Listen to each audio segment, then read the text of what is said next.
పూర్ణమదః పూర్ణమిదం పూర్ణాత్ పూర్ణముదచ్యతే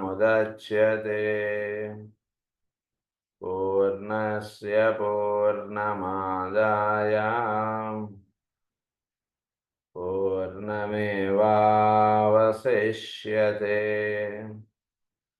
ఓం శాంతి శాంతి శాంతి. అసతో మా సద్గమయ తమసో మా జ్యోతిర్గమయ మృత్యోర్మా మృతంగమయ. ఓం శాంతి శాంతి శాంతి.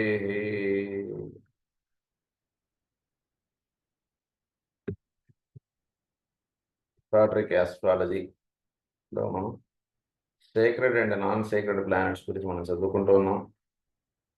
అందులో భాగంగా ప్లూటో గురించి చాలా విశేషమైనటువంటి రహస్యాలు మనకి మాస్టర్ జాల్కుల్ గారు చెప్తూ ఉన్నారు. ఆ పాయింట్స్ మనం చదువుకుంటూ ఉన్నాం.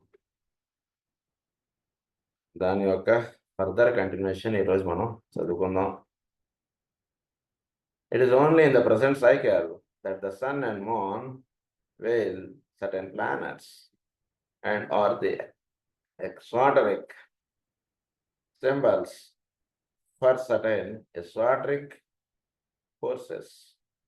As evolution proceeds, the planets will not be veiled. Their influence will not be so remote. At present, the mechanism of the majority of the human family is attuned to the reception of the rays from Vulcan, Uranus, or Neptune, while Pluto at present only evokes response from groups or from those disciples who are enough evolved rightly to respond. So, ప్రస్తుతం నిర్వహింపబడుతున్నటువంటి సౌరమండలంలో మానవ జాతి ఈ పెద్ద పెద్ద planets అయినటువంటి Uranus, Neptune, తర్వాత Vulcan, వీటి యొక్క రేస్ని డైరెక్ట్గా స్వీకరించగలిగేటువంటి స్థితుల్లో ప్రస్తుతం మానవ జాతి లేదు. అందు గురించి వాటి రేస్ మనకి చంద్రుడి ద్వారా, సూర్యుడి ద్వారా అందుతూ ఉన్నాయి. కనుక ఈ రహస్యం ఒకటి తెలుసుకోండి. అందు గురించి ఇంకొక విషయం ఏంటంటే, ప్లూటో ఒకటి మాత్రం గ్రూప్స్ ఆఫ్ పీపుల్ ఎప్పుడైతే ఒక పని చేస్తుంటారో, లేదా సాధనలో ఒక చక్కటి డిసైపుల్ స్థితిలోకి వెళ్ళినటువంటి వాళ్ళకి, అలాంటి వాళ్ళ మీద ప్లూటో యొక్క ప్రభావం అనేటువంటిది పనిచేస్తుంటుంది.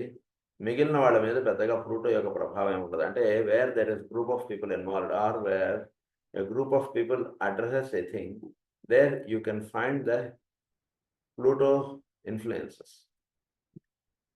With respect to Uranus, Neptune and Vulcan, the mankind is not yet ready to receive the rays directly from those planets. Hence, those rays will be transformed through sun or moon. This is what he is explaining in this paragraph.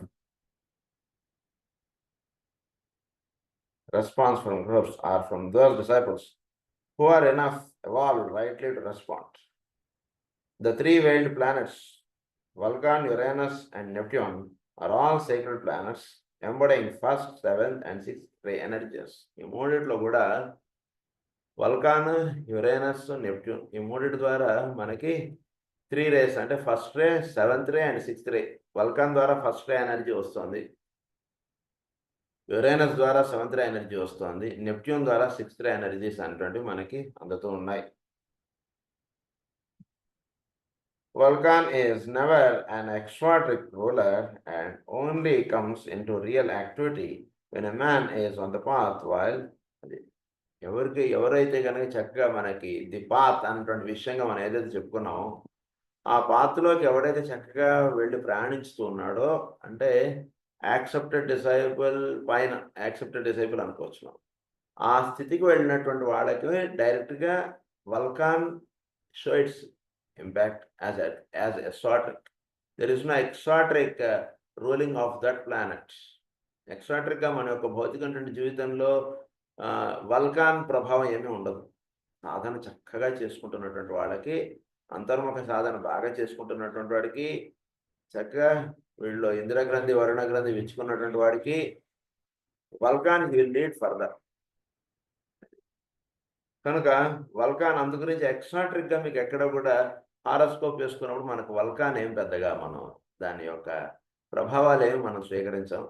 అయితే Uranus, Neptune, ఇకపోతే మనకి 3 sacred planets ఏవైతే చెప్తున్నాయో Uranus, Neptune will be ruling మనకి కుంభము, మీనము.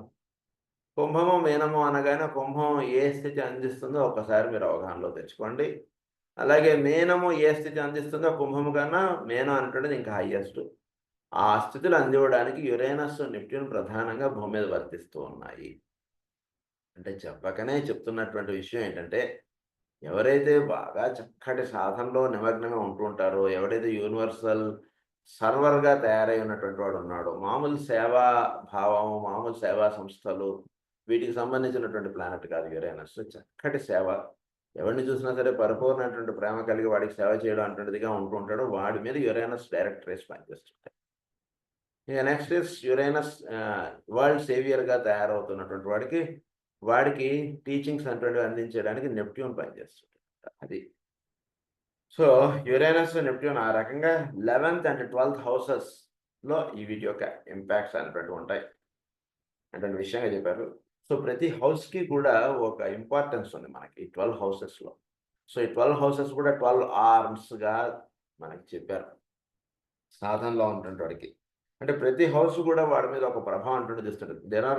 ఒక రకంగా చెప్పాలంటే ప్రతి వాడిలో కూడా 12 layers or 12 ways of expressions, 12 things or 12 ఇవి ఉన్నాయి.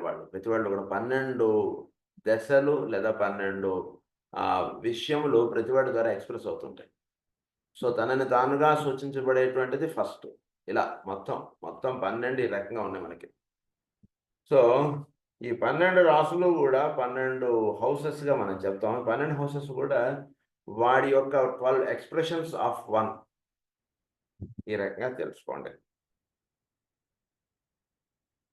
So 12th house and governs your Aquarius and Pisces. The implications will be clear to you. But your implications మీకు ఆల్రెడీ తెలుసుంటాయి కాబట్టి నేను చెప్పట్లే అన్నారు. It is not my intention to deal with the houses in detail. Modern astrologers have worked this out relatively satisfactorily for the houses concern the prison of the soul. దీని ఏమన్నారంటే అంటే భూమి మీద పుట్టడం అంటే దాన్ని ప్రిజన్ ఆఫ్ ది సోల్గా చెప్తారు. This is the prison. Soul యొక్క ఫ్రీ ఎక్స్ప్రెషన్ అంటుండేది ఉండదు ఇక్కడ. అదే it is called as the prison of the soul అంటుండేది చెప్పారు. సో ప్రిజన్ ఆఫ్ ది సోల్గా ఉన్నటువంటి వాడి యొక్క 12 expressions are the 12 houses of the zodiac. మనం మోడర్న్ ఆస్ట్రాలజర్స్ దీని గురించి చాలా రీసెర్చ్ చేసాయి, చాలా చెప్పి అందు గురించి ఆ ఆస్పెక్ట్స్ నేను చెప్పట్లేదు. ఎందుకంటే నా యొక్క టీచింగ్స్ అన్నీ కూడా సోల్ లెవెల్లో దాని యొక్క హయ్యర్ ఆస్పెక్ట్స్ ఆస్ట్రాలజికల్గా ఎలా అర్థం చేసుకోవాలనే విషయం మీద వెళుతూ ఉంటుంది. కాబట్టి పర్సనాలిటీ లెవెల్లోనూ ఇండివిజువల్ హౌస్ ఇది ఫస్ట్ హౌస్ ఇవన్నీ పెద్ద చెప్పడం నా యొక్క పాయింట్ ఆఫ్ క్లాస్ కాదండి అంటున్న విషయంగా ఆయన చెప్పుకుంటూ వెళ్తున్నారు. As you know I am concern with the astrology. అది 3 suggestions I will however make. 3 suggestions చెప్తున్నారు. తర్వాత ఇంకొక 7-8 సజెషన్స్ వస్తాయి. ఇవి చాలా ఇంపార్టెంట్ మనకి జ్యోతిష్యంలో. మీరు హారోస్కోప్ తీసుకున్నప్పుడు ఈ సజెషన్స్ మీరు దగ్గర పెట్టుకొని మీరు హారోస్కోప్ క్యాస్ట్ చేసినప్పుడు you will have a beautiful understanding of the horoscope of the soul and person. చక్కటి అండర్స్టాండింగ్ మనం చేసుకోవచ్చు. సోల్ యొక్క లైఫ్ ఏంటి, వీడు సోల్ పరంగా ఏంటి వీడు, చక్కగా ఈ 12 పాయింట్స్ చాలా ముఖ్యం. గుర్తుపెట్టుకోండి. ఫస్ట్ 3 పాయింట్స్ ఇక్కడ చెప్తున్నారు, తర్వాత వస్తాయి వేరే points. First point, if the investigating astrologer will substitute the exoteric planets for the orthodox exoteric planets, and I have indicated this in connection and the signs of the zodiac, he will get much instructive information, and if he perceives the verifications of my ideas. అంటే ఒక జ్యోతిషంలో మీరు ఉన్నప్పుడు మనం మామూలుగా horoscope వేసుకున్నప్పుడు మనం ఏం చేస్తామంటే కనుక ఉదాహరణకి లగ్నం మనకి మేషం అనుకోండి, మేషం, వృషభం, మిథునం, మీనం దాకా మనం ఫస్ట్ 12 హౌసెస్ అని వేసేస్తాం. మేషానికి కుజుడు అంటాం, వృషభానికి ఏదో శుక్రుడు అంటాం, మిథునానికి బుధుడు అంటాం, ఈ రకంగా మనం వేసేసుకుంటాం. ఇది ఎక్కాలు వచ్చినట్టు వచ్చేసింది ఈ విషయం. ఇదే హారోస్కోప్ అలానే వేయండి. వేసి ఇప్పుడు ఎక్సాట్రిక్గా మీరు ప్లానెట్స్ చెప్పుకున్నాం మనం. ఇదే రకంగా ఇస్వాట్రిక్గా ప్లానెట్స్ వేయండి వాటిల్లో. ఇదే ప్లానెట్ ఇస్వాట్రిక్ రూలర్గా ఏ రాశికి సంబంధించినది వాటిని కొంచెం అవగాహన చేసుకోవడం చేయండి. Then you can have the understanding of horoscope in a different aspect which I'm explaining in my classes అని అంటున్నారు ఆయన. Second point, if he will distinguish between the effects of the sacred planets and the non-sacred planets, he will find the sacred planets endeavor to fuse the personality and make in the instrument of the soul, and the non-sacred planets influence more specifically the form nature, much light on the pull between the pairs of opposites may then pour in అది. So ఇప్పుడు మీరు అవగాహన చేసుకున్నప్పుడు ఒక horoscope మీరు తీసుకున్నప్పుడు మీరు ఆ హారోస్కోప్లో సేక్రెడ్ ప్లానెట్స్ ఎక్కడెక్కడ ఉన్నాయో చూసుకోండి, నాన్ సేక్రెడ్ ప్లానెట్స్ ఎక్కడెక్కడ ఉన్నాయో చూసుకోండి. చూసుకున్నప్పుడు వాడికి సేక్రెడ్ ప్లానెట్స్ అన్నీ కూడా ఒక సాధనకి సంబంధించినటువంటి వైపుగా తీసుకెళ్లేటువంటివి, కొంత పర్సనాలిటీ కొంత లింకప్ అనేటువంటిది ఏర్పాటు చేసి ఇచ్చేటువంటివి అంతా కూడా నాన్ సేక్రెడ్ ప్లానెట్స్. అంటే రెండింటిని విభజించి మీరు వాడి హారోస్కోప్ని మీరు స్టడీ చేయాలి. సేక్రెడ్ ప్లానెట్స్ ఎక్కడెక్కడ ఉన్నాయి ఏంటి అది చూసుకోండి. సో చూసుకున్నప్పుడు వాడికి సాధనకి సంబంధించినటువంటి స్టెప్స్ వేస్తాయి సేక్రెడ్ ప్లానెట్స్ ఆ రకంగా.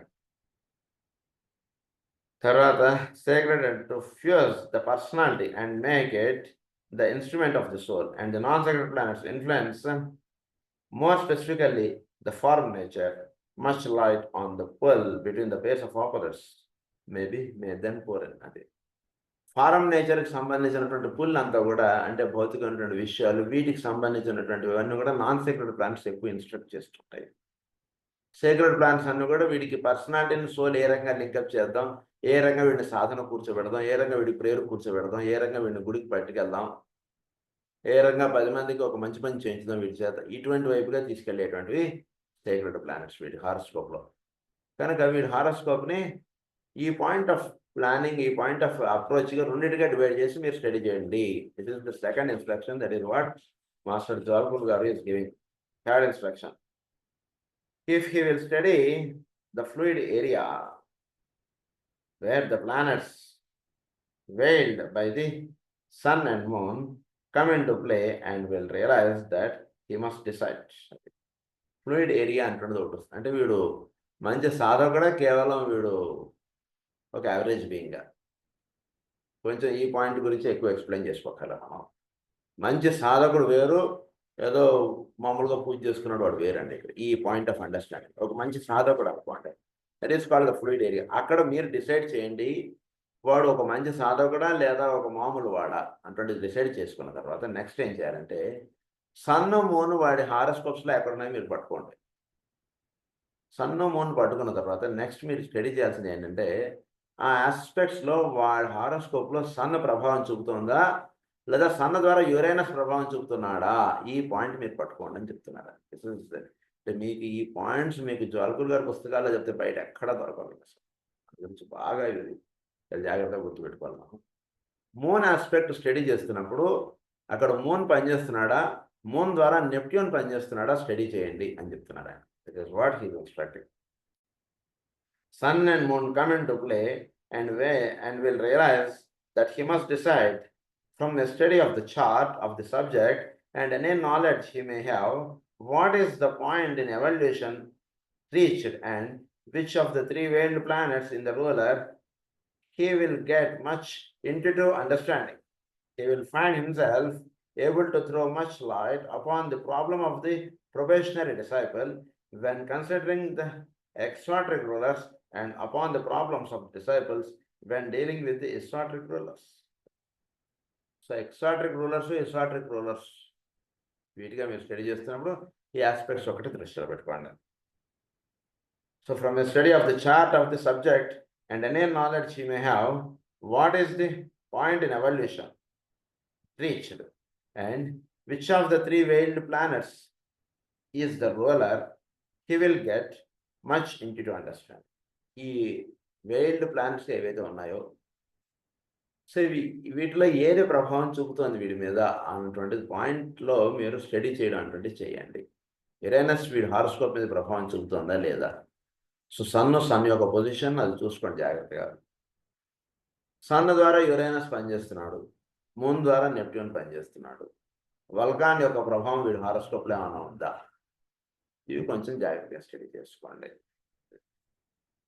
సో ఇవి ఎప్పుడైతే మీరు స్టడీ చేస్తారో నెక్స్ట్ మనం అర్థం చేసుకోవాల్సినటువంటి పాయింట్ ఏంటంటే ఇవి చాలా పెద్ద ప్లానెట్స్. అందు గురించి వాటి ప్రభావం పడుతూ ఉన్నప్పుడు చిన్న చిన్న ప్లానెట్స్ యొక్క ప్రభావం పడుతూ ఉన్నటువంటి విషయాన్ని మీరు పెద్దగా లెక్క చేయక్కర్లేదు. ప్రయాణం కట్టింది ఎక్కడికంటే తిరుమలకి. తిరుమలకు ప్రయాణం కట్టినప్పుడు మీకు టికెట్ దొరికింది, ఇదో ఉంది. మీకు ఆ టైంకి మనకి ఏదో టిఫిన్ అందిందా లేదా, కాఫీలు అందాయా లేదా, లేదా మన ప్రయాణంలో కాఫీ దొరకకపోవచ్చు, టిఫిన్ దొరకకపోవచ్చు అటువంటి అవేం పెద్ద కష్టాలు కాదు. వీడు ప్రయాణం కట్టిన దగ్గర తిరుమలకి. సో నిజానికి వీడి దృష్టిలోకి అది రాదు కూడా. వేరేవాడు చూసుకోవడానికి మాత్రం అది ఉంటుంది. అబ్బా చాలా కష్టం సార్, మనం మెట్లు ఎక్కుతున్నప్పుడు మనకు ఎవడో అక్కడ దారిలో కాఫీలు ఇవ్వడండి, టిఫిన్లు పెట్టడండి, ఇలాంటిది ఏదో ఉంటే ఉండొచ్చు, నాకు తెలియదు కరెక్ట్గా. సో ఆ విషయంగా ఉంటే ఉండవచ్చు, కానీ అది పెద్ద కష్టంగా వీడికి ఉండదు. కనుక ఆ రకంగా వీడి హారోస్కోప్లో పెద్ద ప్లానెట్స్ ఎప్పుడైతే రూల్ చేస్తుంటారో చిన్న చిన్న విషయాలు వీడి హారోస్కోప్లో జరిగిన అలా వచ్చిపోతుంటాయి, కానీ అవి వీడి లైఫ్లో పెద్ద డిస్టర్బ్ చేసినట్టుగా వాడికి అనిపించదు. పక్కన చూసాడు కానీ అనిపించచ్చు, కానీ వాడు హారోస్కోప్ పెద్దగా ఏమి అనిపించదు. అది ఆ విషయం ఒకటి. This is the third point. So esoteric rulers ఎలా ఉన్నాయి, ఎక్స్ట్రాట్రిక్ రూలర్స్ ఎలా ఉన్నాయి, and upon the problems of disciples when dealing with the esoteric rulers. When considering the extratric rulers and upon the problems of disciples when dealing with the extratric rulers. సో probationary డిసైపుల్స్లో వీళ్ళు ఉన్నప్పుడు ఇవి ఎలా ప్రభావం చూపుతున్నాయి వాడి మీద. ఎక్స్ట్రాట్రిక్ రూలర్స్, ఎస్ట్రాట్రిక్ రూలర్స్ అంటే ఎక్స్ట్రాట్రిక్ నుంచి డిస్ట్రాట్రిక్కి ఎలా టర్న్ అప్ అవుతున్నాయి ఇవి అంటే విషయం ఇది తెలుస్తుంది. ప్రొబేషన్ డిసైపుల్ ఇనిషియేట్ లెవెల్ ఇది ఇందాక చెప్పారు మొత్తం. If the astrologer will consider these 3 points and will be willing to experiment with them, a great stride forward into the unveiling of the astrology of the soul will take place. He will find it useful also to work out the higher correspondences to the material realities for which the houses stand. For instance, so he will find it useful also to work on the higher correspondences to the material realities. Higher correspondences to the material realities. Houses అనేటువంటిది మీకు material రియాలిటీస్లో higher correspondences యొక్క విషయాన్ని మీరు పట్టుకుంటారు ఇప్పుడు కూడా. అంటే material రియాలిటీలో నిజంగా మీకు హారోస్కోప్లో కనబడినంత కష్టం మీకు అక్కడ కనబడదు, కానీ హారోస్కోప్లో మీకు ఏదో మూను సన్ను స్క్వేర్లో ఉన్నాడని ఇలాంటిది ఏదో ఉండొచ్చు, కానీ మెటీరియల్ రియాలిటీలో అది మీకు కనబడకపోవచ్చు. That means what you have to understand is there is higher correspondences that is working here. అది మీరు చక్కగా మీరు అవగాహన చేసుకోవచ్చు. So of the soul will take place, he will find it useful also to work out the higher correspondences to the material realities for which the houses stand. For instance, I will give you some idea of these correspondences in connection with the first 2 houses. ఈ విషయం మీకు అవగాహన అవ్వడానికి ఒక 2 houses విషయాన్ని నేను explain చేస్తాను. మిగిలిన 10 హౌసెస్ గురించి మీరు వర్క్ చేయండి అని చెప్పారు. అంటే ఉదాహరణకి మనకు మ్యాథ్స్ చెప్పేటప్పుడు వాళ్ళు ఒక 2 ప్రాబ్లమ్స్ చేసి చూపించి మిగిలిన ఎక్సైజ్లో ఉన్న ప్రాబ్లమ్స్ మీరు చేసుకురాని అంటారు సార్. అలా మనకి ఇప్పుడు ఒక హోంవర్క్ ఇచ్చారు ఆయన. ఫస్ట్ హౌస్ గురించి చెప్తున్నారు. ఫస్ట్ హౌస్ అంటే ఆల్వేస్ ఇట్ ఇండికేట్స్ లగ్నం, అంటే వాడి గురించి చెప్పేటువంటిది ఇది. సో వీటికి చెప్తున్నారు ఇప్పుడు. ఫస్ట్ హౌస్ అంటే ఏంటి? ఫిజికల్ బాడీ ఆర్ ఫారం ఆస్పెక్ట్గా, అంటే ఎక్స్ట్రాట్రిక్గా చూసినప్పుడు దాన్ని ఏమంటారు? Physical body or form. వీడు ఒక దేహము, దీనికి సంబంధించినంత చెప్పేది లగ్నం. ఎలా ఉంటాడు, ఏంటి, వీడు మంచి ఇదిగా ఉంటాడా ఏంటి. సో అది మీరు ఎస్ట్రాట్రిక్గా మీరు స్టడీ చేసినప్పుడు మీరు చూడాల్సిన పాయింట్ ఏంటంటే the causal body of the soul. మీరు అక్కడ నెక్స్ట్ లగ్నాన్ని మీరు చూస్తున్నప్పుడు అక్కడ చూడాల్సింది ఏంటంటే the causal body of the soul. కనుక దీనికి నేను బాగా చేద్దాం అనుకున్నటువంటి విషయం ఏంటంటే ఇప్పుడే చెప్పేస్తున్నాను, రేపు మనం పెట్టుకోబోయే క్లాసెస్లో will take some practical classes with respect to astrology in applying these things.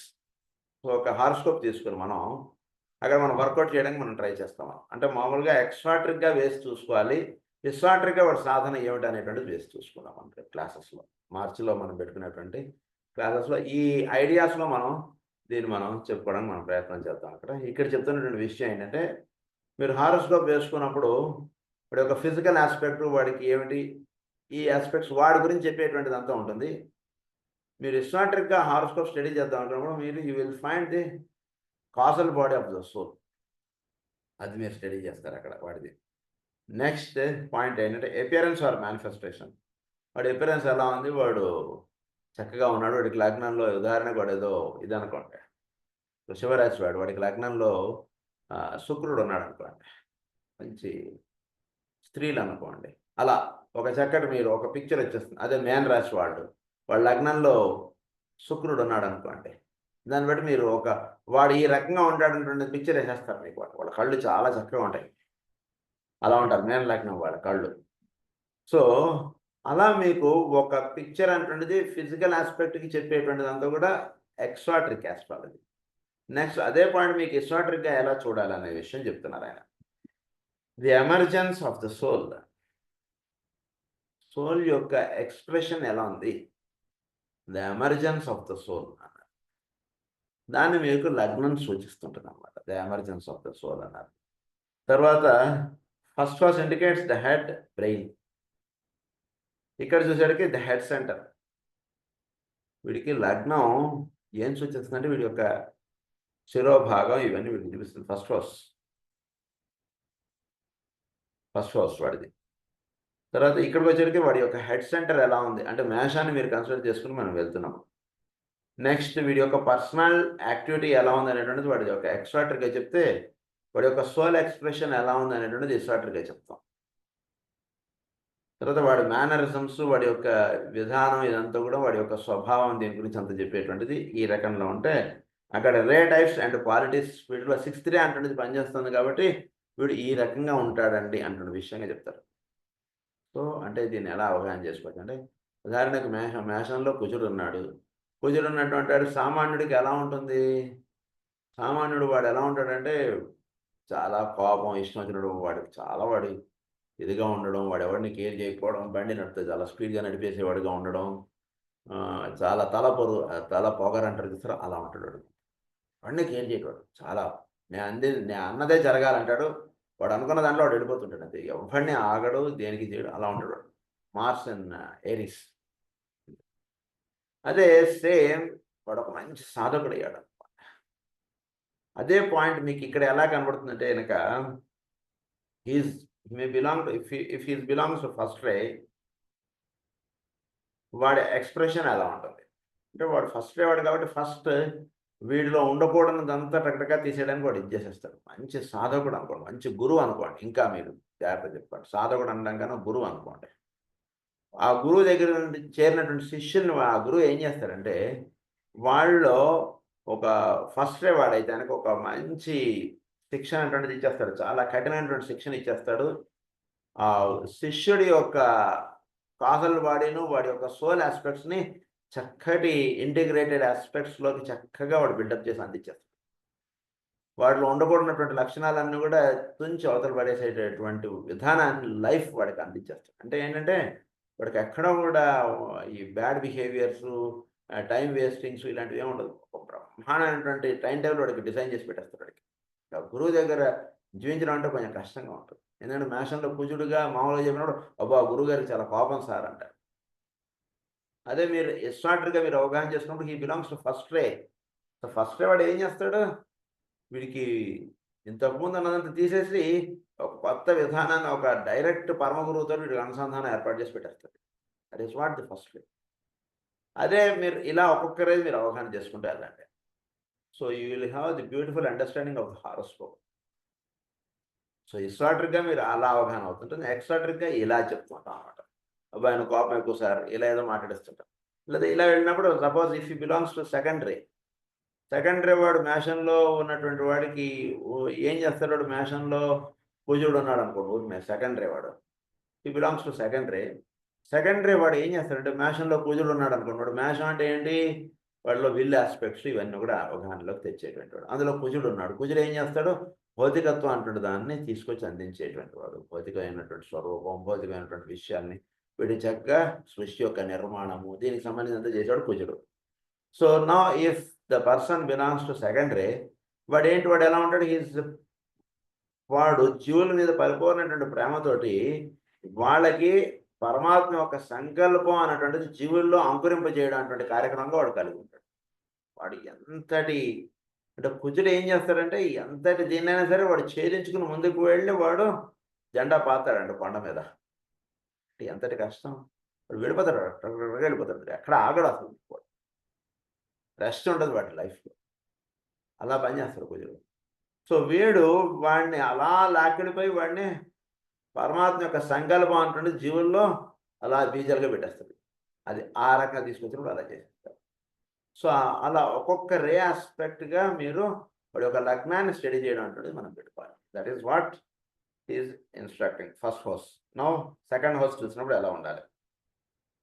Second house indicates finance, monetary interchange. So second house indicates finance aspect. అంటే వాడి ఇల్లు, వాడి ధనం, ఇవేవో చూస్తారన్నమాట. వాడి సంపాదించడం అంటే వాడి తాలూకా అంటాం కదా. వాడు ఏమిటి, వాడు ఏంటి వాడిది. మనిషిని చూడగానే మనం ఉదాహరణకి అబ్బాయిని చూస్తున్నారు అనుకోండి, అమ్మాయికి వాడు ఏంటంటే సరేనండి పిహెచ్డీ చదివాడండి, ఓకే అండి, సరే ఎంటెక్ చేశాడా, సరే అమెరికాలో ఉద్యోగం చేస్తున్నాడు, బాగానే ఉంది, ఏదో సంథింగ్ వాడి క్వాలిఫికేషన్ ఎంతో చూసాం, వాడు ఏంటి చూశారు బాగుంది, వాడు ఏదో ఉద్యోగం చేస్తున్నాడు. నెక్స్ట్ వాడి బ్యాక్గ్రౌండ్ ఏంటంటే వాడు అంటే ఎంత ప్రాపర్టీ వాడు ఎక్వైర్ చేసి పెట్టుకున్నాడు, సెకండ్ హౌస్ అది. లేదు సార్ అమెరికాలో ఒక ఇల్లు కొన్నాడండి, హైదరాబాద్లోనో ఏదో ఇంకేదో ఊర్లలో వాడికి పొలాలు ఉన్నాయండి, అయితే okay, that is called the second house, అది చూస్తారు. Next finance. సో ఇక్కడికి వచ్చేటప్పటికి వాడి యొక్క అంటే చోట్ల నుంచి వాడు ప్రాణశక్తి ఎంత చక్కగా వాడు పెంపొందించుకోగలుగుతున్నాడు, చోట్లో ఉంటుండే ప్రాణంతో వాడు ఎంత చక్కగా అనుసంధానం ఏర్పరచుకోగలుగుతున్నాడు. That is what the second house of the soul indicates. Next is expenditures, use of energy. వీడు ఎలా వాడికి ఉన్నటువంటి ఫినాన్స్ని వాడు ఎక్స్పెండిచర్ చేస్తున్నాడు ఏమిటి అది కూడా తెలియాలి కదండి. సో మీరు ఎప్పుడైతే వాడు ఆస్తిని పోగు చేస్తున్నాడో that means we can understand that వాడు మంచి ఉదాహరణకి వాడికి ₹1,00,000 జీతం ఊరినే, వాడు ఏదో ఆస్తి కాస్త కూడగట్టాడు, దాన్ని బట్టి మనం అవగాహన చేసుకోగలిగే విషయం ఏంటంటే వీడు ఊరినే ఖర్చు పెట్టాడంటే వీడు ఏదో బాగానే జాగ్రత్తగానే ఉంటాడు అంటున్న విషయంగా ఉన్నాడు. అక్కడ మనం అలా అవగాహన చేసుకోవాలి. లేదంటే వాడు ₹1,00,000 సంపాదిస్తాడు నెలకి, ఏమైనా ఇళ్ళు వాకిళ్ళు లేదా పొలాలు ఏమైనా కొన్నాడా అండి, ఆయన పేరు మీద ఏమైనా ఉన్నాయా అంటే నేను ఒక స్థలం తీసి పెట్టానండి అన్నాడు అనుకోండి తండ్రి, అంటే వీడికి వచ్చినటువంటి ₹1,00,000 వీడు ఊరినే ఏదో దుబారా ఖర్చు చేసేస్తున్నాడేమో అటువంటి సందేహం మనకి ఎలా అయితే కలుగుతుందో అలా అనమాట. వాడు ఎక్స్పెండిచర్ ఇదంతా కూడా సెకండ్ హౌస్లో మీరు చూస్తే మీకు తెలిసిపోతుంది. వాడు డబ్బును ఎలా వాడతాడు ఏమిటి, వాడికి ఇవ్వబడినటువంటి సోర్సెస్ని వాడు ఎలా వినియోగిస్తాడు, ఆ రకంగా మీరు స్టడీ చేయాలి. వాడికి ఉన్నటువంటి విజ్ఞానమును, వాడికి ఉన్నటువంటి జ్ఞానాన్ని, లేదా వాడికి ఇచ్చినటువంటి వస్తువుల్ని వాడు ఎలా వాడతాడు అటువంటిది పాయింట్లోకి మీరు రండి సెకండ్ హౌస్కి వచ్చేటికి. That is use of energy. 10 మందికి వాడు పంచడానికి వాడతాడా, వాడికి వాడు దాచుకుంటాడా, ఎవరికి వాడుకోకుండా నేలపాలు చేసుకుంటాడా, అంటే దుబారా ఖర్చులు చేసుకుంటాడా ఏమిటి, ఈ విషయాలన్నీ కూడా మీరు సెకండ్ హౌస్ చూస్తే మీకు తెలుస్తుంది. మామూలు ఆస్పెక్ట్స్లో ఎక్స్పెండిచర్ ఆఫ్ ఎనర్జీ అన్నారు, ఇక్కడ చూసేవాడికి యూజ్ ఆఫ్ ఎనర్జీగా చెప్పారు. Third house indicates positions, control of the form. అది అదే ఇలా చెప్పుకుంటుండే దాన్ని పొజిషన్. వీడు ఒక డాంభికానికి వాటికి పోయి అప్పులు చేసి వస్తువులు కొనేసి, ఇల్లు కొనేసి, కార్లు కొనేసి, లోన్లు విపరీతంగా పెట్టేసి ఈ రకంగా చేసేసుకుంటాడా ఏమిటి. సెకండ్ అంటే ఒక హౌస్ చూసినప్పుడు ఒక మల్టిపుల్ ఆస్పెక్ట్స్ మనం చూడగలుగుతూ ఉండాలి వాటి యొక్క దీంట్లో. సో పొజిషన్స్ అన్నారు. ఇక్కడికి వచ్చేవాడికి కంట్రోల్ ఆఫ్ ది ఫార్మ్, అంటే ఇవ్వబడినటువంటి దాన్ని వీడు ఒక అదుపులో జాగ్రత్తగా వినియోగించుకుంటాడా, ఫారం ఆస్పెక్ట్ మీద కంట్రోల్ లేకుండా పొద్దున రాత్రి కొత్తగా రిలీజ్ అయిన సినిమాలన్నీ కూడా ఒక రోజులో చూసేయాలనుకుని చూసేస్తుంటాడా. అదే మనకి పెళ్ళికి వెళ్ళాం, వాడు ఈ చివరి నుంచి ఆ చివరి దాకా ఐటమ్స్ పెడతాడు, ప్రతి ఐటమ్ని వీడు టేస్ట్ చేసేయాలి, మళ్ళీ రేపు దొరకదు ఇంత ఐటమ్స్, మనకి అన్నీ తినేయాలి మనం ఇప్పుడే అంటుండగా దొరికిన ప్రతిదాన్ని వాడు పొట్లో వేసేస్తున్నాడు ఏంటి ఊరినే అలా ఉంటుంది అనమాట. కంట్రోల్ ఆఫ్ ది ఫారం ఎలా ఉంది వీడిది అదంతా తెలుస్తుంది. ఇంకా ఏం తెలుస్తాయి అంటే లాసెస్, విత్డ్రాల్ ఫ్రమ్ మ్యాటర్. వీడు ఏమన్నా పోగొట్టుకుంటున్నాడా అంటే మ్యాటర్ ఆస్పెక్ట్ నుంచి వీడు విత్డ్రా అయిపోవడం. He will be taking up, withdraw from the matter. వీడికి క్లింగింగ్ నేచర్ వీళ్ళలో ఏమన్నా ఉందా, లేకపోతే చక్కగా దేని ఎంతవరకు వాడుకోవాలి అంతవరకు వాడుకొని దాంతో పని అయిపోయిన తర్వాత అక్కడ పెట్టేసి వీడు సాధనలోకి వెళ్ళిపోతున్నాడా. విత్డ్రాల్ ఫ్రమ్ మ్యాటర్ అన్నమాట. గెయిన్ అలానే ఇందాక చెప్పుకున్నాం కదా, వాడు ఆస్తిపాస్తులు ఎంత సంపాదించాడు ఏంటని. Gain, that is aspiration of spiritual powers. ఏమన్నా వీడు సాధనలో చక్కగా పరమగురువుల యొక్క కార్యక్రమం దానిలోకి ఏమన్నా వీడు ఒక మంచి సాధకుడిగా నిలిచాడా, లేదా ఊరికినే ఇదిగా ఉన్నాడా? Gain, aspiration of spiritual powers ఏమన్నా వచ్చాయి వీడికి ఏం లేదా? Acquisition, acquisition of spiritual powers అది. సో ఈ రకంగా మనకి 2 హౌసెస్ గురించి వేశారండి. మిగిలిన 10 హౌసెస్ గురించి మీరు వేసుకోండి అన్నారు. ఆ ప్రోగ్రామ్ ఒకటి మనం చేసుకోవాలి, మనం చేసుకుందాం మనం తప్పకుండా. The other 10 houses you can work not for yourselves. It is interesting to note, for instance, in connection with the second house, and the same idea can be applied to all of them. The Taurus, the mother of illumination, and Venus, the endower of mind, plus the embodied soul, are related and active in the house. The light of the matter and the light of the soul are both involved in the use of energy. Light of matter, light of the soul, రెండింటికి వీనసే కదండి అక్కడ. అది నుంచి రెండింటికి వినియోగపడేటువంటి విషయాన్ని మనకి శుక్రుడు అక్కడ ఇస్తాడండి అంటున్న విషయం చెప్తున్నారు ఇక్కడ. The use of energy and in the problem of what is desired, what is regarded as loss and what shall be the gained objective. It is there for the house of values, material of spiritual. It is house of values, దానికి సంబంధించినంత కూడా second house. So అది material of spiritual ఏ రకంగా చూసుకున్నా సరే. ఈ రకంగా రెండు హౌసెస్ గురించి చెప్పారు. మిగిలిన హౌసెస్ గురించి ఒక మనం ఇది చేద్దాం, మనం దీని గురించి ఒక వర్కౌట్ చేద్దాం మన దాని గురించి. తర్వాత నెక్స్ట్ పాయింట్ వచ్చేటికి the centres, the rays and the signs. We come now to a consideration brief and inadequate, but I hope suggestive of the centers as they are related to the planets, viewing these planets as expressions of and transmitters of ray influences. మనకు ఉండేటువంటి planets అన్నీ కూడా రే యొక్క expressions అంటుంటే మనకు అందించేటువంటి. So మన సెంటర్స్కి, ప్లానెట్స్కి, రేస్కి ఒక అనుసంధానం ఉంది. ఆ పాయింట్స్ చెప్తున్నారు. You will realize that I am only dealing with the interplay between the planets and the centers where man is concerned, and only in a broad and general sense, because that interplay is dependent upon the point of evolution. ఇది broad and general సెన్స్గా చెప్తున్నాను. ఇది పర్ఫెక్ట్గా ఎక్కడ apply అవుతుంది కనుక వాడి యొక్క స్థితిని బట్టి ఆ ప్లానెట్ ఆ సెంటర్లో పనిచేయడానికి ఉంటుంది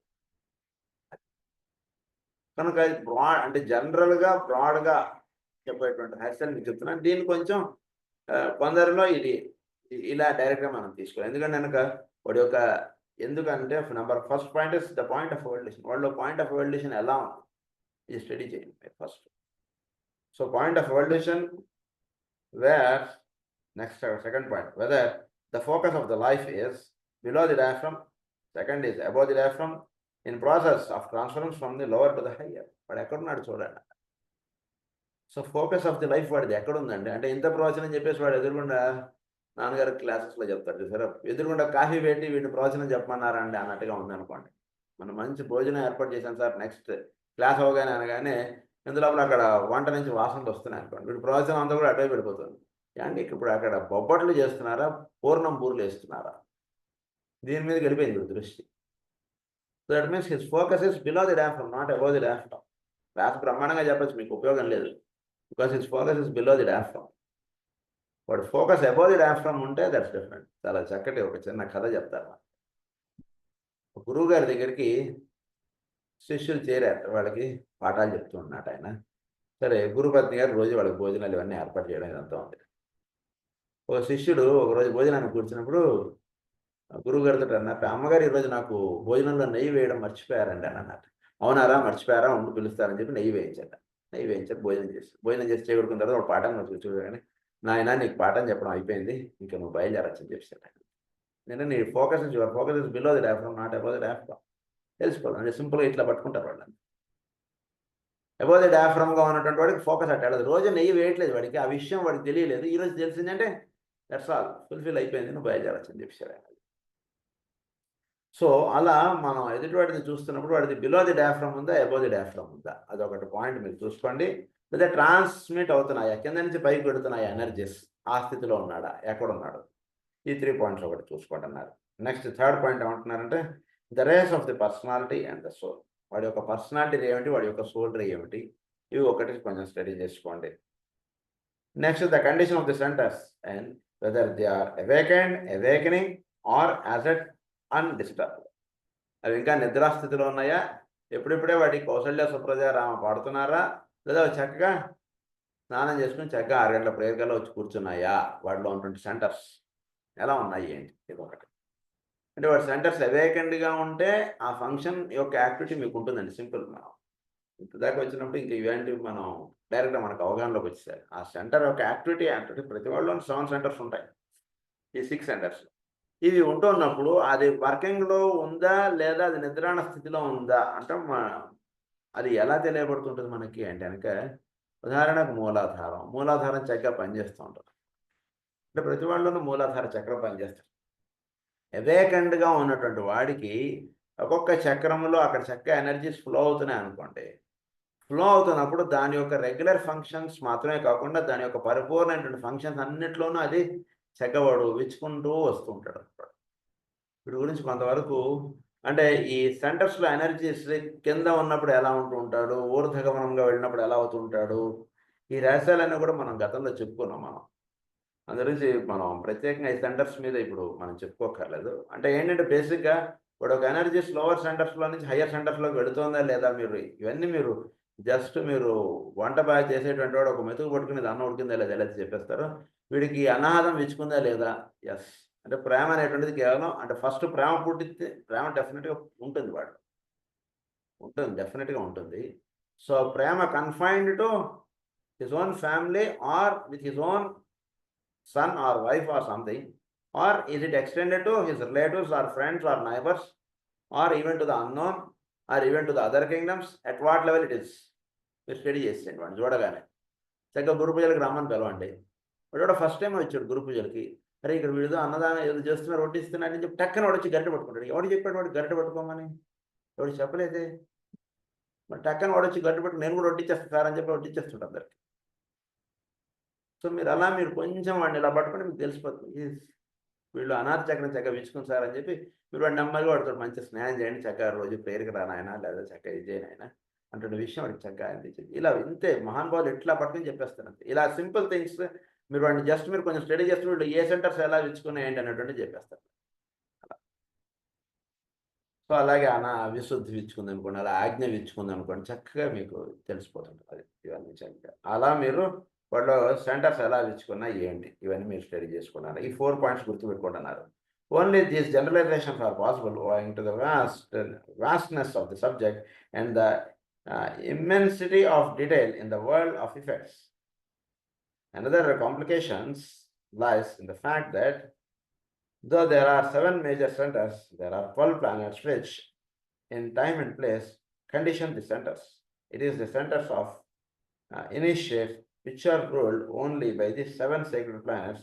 Among average men, some of the sacred planets dominate and some of the non-sacred.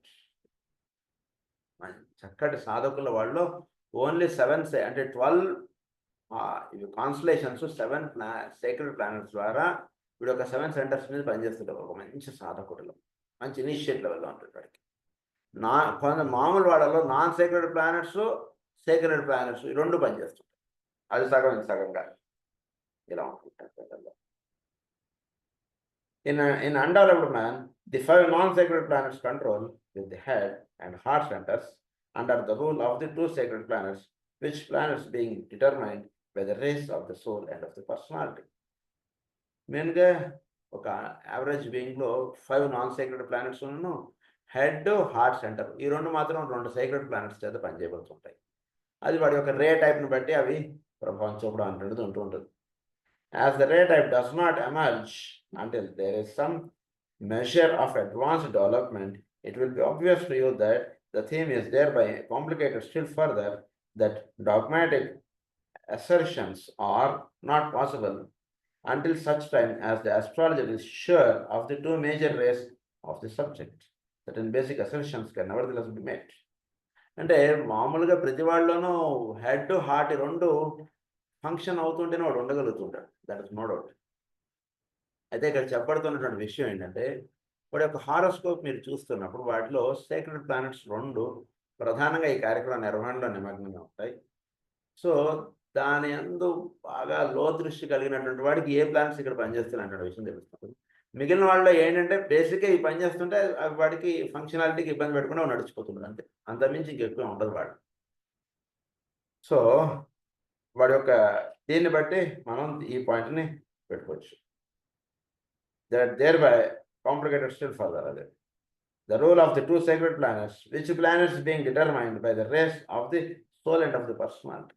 A 2 sacred planets అనేటువంటిది వాడి యొక్క సోల్ అండ్ పర్సనాలిటీ రేంజ్ మీద ఆధారపడుతుంది. అయితే వాడి సోల్ రే వాడి యొక్క పర్సనాలిటీ రే ఉదాహరణకు ఊరికనే వాడు ఒక లేబర్ అనుకోండి, ఊరిని కూలీ పని చేసేవాడు, వాడి యొక్క సోల్ రే ఏమిటి, వాడి యొక్క పర్సనాలిటీ రే ఏమిటండి అని అన్నాం అనుకోండి. ధరితే జనరల్గా వాళ్ళందరూ కూడా మాస్ కాన్షియస్నెస్గా ఉంటుంటుంది కాబట్టి మీరు ఐడెంటిఫై చేయడం చాలా కష్టం. అందులో ఆ లెవెల్లో ఉంటుంటాడు, ఆ రేనే వాడికి పనిచేస్తుంటుంది. 4th రే ప్రధానంగా, ఇంకోటి మా అయితే 3rd రేను ఏదో ఇవో పనిచేస్తుంది. So as the ray does not emerge until there is some measure of advanced development, అంటే మాస్ కాన్షియస్నెస్గా పనిచేస్తుంది. మరి as a whole man kind is లీడెడ్ by 4th రే కాబట్టి వాడి మీద 4th రే ప్రభావం చూపుతుంది. అలా ఉంటుంది. అన్లెస్ వాడు ఒక ఇండివిజువలైజ్ అయ్యి చక్కటి ఇదైతే కానీ వాటిలో ఏ రే అనేది ప్రధానంగా పనిచేస్తుంటే విచ్చుకోదు కాబట్టి మనం ఐడెంటిఫై చేయలేము అంటే విషయం చెప్తున్నారు. అన్లెస్ వాడు మంచి సాధకుడు బాగిరైతే వాడు ఐడెంటిఫై చేయగలుగుతాడు కొంతవరకు. బట్ మోర్ ఓవర్ ఏంటంటే దానికి విషయం ఇక్కడ వాళ్ళు పరిపూర్ణంగా వాడు ఒక ఇండివిజువలైజ్ అయిన సాధకుడు అయితే కానీ కొంతవరకు మనం వాటిలో ఏ రే ప్రధానంగా పనిచేస్తున్న విషయం ప్రధానంగా మనం చెప్పలేం. అది చెప్తున్నారు ఇక్కడ. సో కొన్ని బేసిక్ విషయాలు ఇక్కడ చెప్తున్నారు మనకి. All the centres are govern by one or other of the rays. ఈ పాయింట్ మనకి సైకాలజీలో మనం చదువుకోం. ప్రతి సెంటర్ కూడా ఒక రే ఆస్పెక్ట్ చేత అది పనిచేయబడుతోంది. ఇది ఫస్ట్ పాయింట్, ఇది ఒకటి గుర్తుపెట్టుకోవాలి. సెకండ్ పాయింట్ చెప్తున్నారు. ఇప్పుడు చెప్పేటువంటి పాయింట్స్ చాలా ముఖ్యమైనటువంటి. All the centres are govern by one or other of the rays. ఈ 7 రేస్ కూడా 7 సెంటర్స్ని ప్రధానంగా లీడ్ చేస్తుంటాయి. ఇది first point. Second point indicates the rays use the planets as transmitting agencies, and we know which rays in this world cycle are related to the different planets. As given earlier, they are as follows. ఒక్కొక్క రే ఒక్కొక్క planet ద్వారా వాడి మీద ప్రభావం చూపుతుంటుంది. So ఏ రే ఏ planet లేదా ఏ ప్లానెట్కి ఏ రే యొక్క కిరణములు అందుతున్నాయి అటువంటి విషయం ఒక టేబుల్గా మనకు గతంలో చెప్పారు, మళ్ళీ ఇప్పుడు ఒకసారి చెప్తున్నాను అన్నారు. ఇది ఒకటి జాగ్రత్తగా గుర్తుపెట్టుకోండి. Vulcan number first is Vulcan, అంటే సేక్రెడ్ ప్లానెట్స్ ఫస్ట్ చెప్తున్నాం, తర్వాత నాన్ సేక్రెడ్ ప్లానెట్స్ చెప్తున్నారు. ఫస్ట్ సేక్రెడ్లో వల్కాన్ ఇది ఫస్ట్ రే చెప్పుకున్నాం మనం. వల్కాన్ ఫస్ట్ రే ఇవన్నీ మనం చెప్పుకున్నాం ఆల్రెడీ. మెర్క్యూరీ 4th రే, వీనస్ 5th రే. వీనస్ ఎందుకు 5th రే ఇవన్నీ మనం గతంలో చెప్పుకున్నాం కాబట్టి ఇక్కడ చదువుకుంటూ వెళ్ళిపోతున్నాను నేను. తర్వాత Jupiter 3rd ray, Jupiter 2nd ray, Saturn 3rd ray, Neptune 6th ray, Uranus 7th ray. ఇది మనకి ఇచ్చారు ఇక్కడ 7 ప్లానెట్స్కి 7 rays. Next non sacred planets అంటే మీకు బాగా అంటే కొంచెం కష్టం అనుకోకండి. మీకు 2వ యొక్క పిల్లవాడు ఎలా అయితే బట్టి పడతాడో అలా మనకి ఇవన్నీ కూడా మనకి ఉండిపోవాలి మన మైండ్లో. యురేనస్ అనగానే it belongs to 7th ray, Neptune 6th రే. ఇలా టకటకటక మీకు ఆ 6th రే ఆస్పెక్ట్స్ మీకు చక్కగా మీకు గుర్తుండిపోవడం. నెప్ట్యూన్ అనగానే దాని యొక్క ప్రధానంగా ఏమిటి ఇవన్నీ మనం కొంచెం అవగాహనలోకి వచ్చేస్తే సబ్జెక్ట్ ఇంకొంచెం మనం చక్కగా వేగంగా మనం ముందుకు వెళ్ళిపోగలుగుతాం. అది అందుగురించి ఆ రకంగా కొంచెం ప్రాక్టీస్ చేసుకుంటుంటారు. Next non sacred planets number 1 Mars, it is the 6th ray, the earth 3rd ray, Pluto 1st ray, moon 4th ray, the sun 2nd ray. ఈ రకంగా ఇవి ఉన్నాయి. So this is the second point. Third point ఏమని చెప్తున్నారంటే ordinary humanity is ruled by the esoteric planets, advanced humanity disciples and initiates by the esoteric planets. ఈ points మాత్రం జ్యోతిషంలో చాలా ముఖ్యమైనటువంటి ఇప్పుడు చెప్పేటువంటి పాయింట్స్ అని కూడా. ఈ పాయింట్స్ మాత్రం మీరు చక్కగా రాసుకుని మీరు బాగా గుర్తుపెట్టేసుకోవాలి. పాయింట్స్ ఆర్డినరీ హ్యూమన్ బీయింగ్స్లో మీరు చూడాల్సింది ఏంటంటే ఎక్స్ట్రాటరీ ప్లానెట్స్. ఓ మంచి సాధకుడు అనగానే దయచేసి ఆ దృష్టి పక్క పెట్టేసి వాడికి మేషంలో కూర్చున్నాడా అది కాదు సార్, ఎక్స్ట్రాటరీగా ఏమిటి అనేటువంటిది స్టడీ చేయడం అంటే స్టార్ట్ చేసేయండి. Then you will get the keys. ఈ విషయాన్ని బాగా గుర్తుపెట్టుకోండి. మహానుభావులు పెద్దవాళ్ళ హారోస్కోప్స్ వేసి చూస్తున్నప్పుడు చాలామంది ఎక్స్ట్రాటర్గా చూడటం అంటే నేర్స్తారు. దయచేసి ఎక్స్ట్రాటర్గా చూడకండి, ఇస్ట్రాటర్గా చూడండి. You will have the beautiful understanding of the horoscopes. So that is the third point. Fourth point is the sun sign with the extraterrestrial planetary rulers rules the personality, indicates inheritance and equipment, and is a summation of that which has been, thus providing the background. Sun sign. So వాడి రాశి ఏంటి indicate చేస్తుందంటే with the esoteric planetary rules the personality. ఇప్పుడు కూడా మనం ఇది గతంలో చెప్పుకున్నాం. వాడి యొక్క రాశి ఏంటి రూల్ చేస్తుంటే వాడి యొక్క పర్సనాలిటీని చెప్తుంది, వాడి యొక్క లగ్నం సోల్ యొక్క లాంగ్వేజ్ని ఎక్స్ప్రెస్ చేస్తుంది. సో రాశి ఏం చెప్తుంది, వాడి యొక్క పర్సనాలిటీని చెప్తుంది. Indicates inheritance and equipment and is a summation of that which has been. Summation of that which has been, అదే కదా సమ్మేషనే కదా. Physical, astral, mental is the summation of the personality కదా. సో అందు గురించి ఆ సమ్మేషన్ చెప్తుంది. దస్ ప్రొవైడింగ్ ది బ్యాక్గ్రౌండ్. వాడంటే ఏంటి అంటే బ్యాక్గ్రౌండ్ ఏదైతుందో అది వాడి యొక్క రాశిగా మనం చెప్తారు. మిగిలిన పాయింట్స్ చాలా ముఖ్యమైనటువంటిది, అవి రేపు క్లాస్లో చదువుకుందాం. స్వస్తి ప్రజాభ్య పరిపాలయంతాం న్యాయేన మార్గేణ మహీం మహీషాః గో బ్రాహ్మణేభ్యః శుభమస్తు నిత్యం. లోకాః సమస్తాః సుఖినః భవంతు. లోకాః సమస్తాః సుఖినః భవంతు. లోకాః సమస్తాః సుఖినః భవంతు. ఓం శాంతి.